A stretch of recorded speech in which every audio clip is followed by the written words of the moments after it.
All right, welcome into a wild card weekend recap here. We're going through our biggest takeaways on the Around the NFL podcast. We just did the podcast. You can listen to that 3 times a week. But, Mark, first up, your biggest takeaway. I mean, Blair Walsh, on top of blowing up the hearts and minds of Vikings fans, and listen, he could have been the MVP of this game. He did not miss this last kick. He blew up the entire NFC playoff picture, especially if you're the Carolina Panthers. You're the number one seed, and you were going to potentially get the Green Bay Packers, an up-and-down team that looked better today but hasn't for months on end. Instead, you get the Seattle Seahawks next week. You're the number one seed, and you draw the most dangerous team in the NFC, the team no one wants to play outside of Arizona.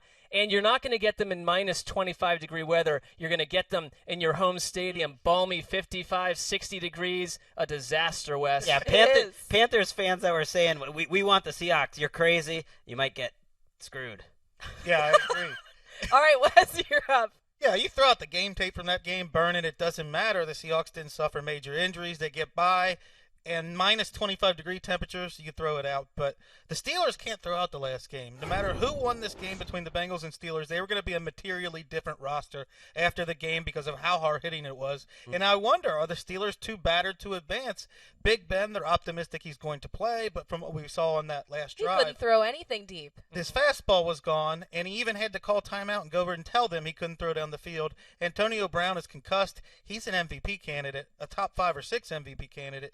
If those two guys are limited to the degree or can't play at all, the Steelers are not going into Denver and winning with Landry Jones. No, because, defenses are going to stack the box. They're not going to be able to run the ball at all, and they were actually able to run the ball without D'Angelo Williams, too. All right, so my biggest takeaway here, the Chiefs, yes, they won the game. They blew out the Texans, but they still need to be more aggressive. They're not going to be playing teams like the Houston Texans going forward.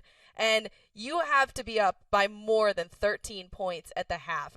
They wasted so many opportunities. They only took 6 points off of those 4 turnovers by the Texans. And you look at Andy Reid, he was so conservative on third down. So they wasted a lot of great field position, and they should have been able to do more. Colleen's tough to please. Team wins their first playoff game 30 to nothing in over 20 years, and she's critical. I'm much more optimistic.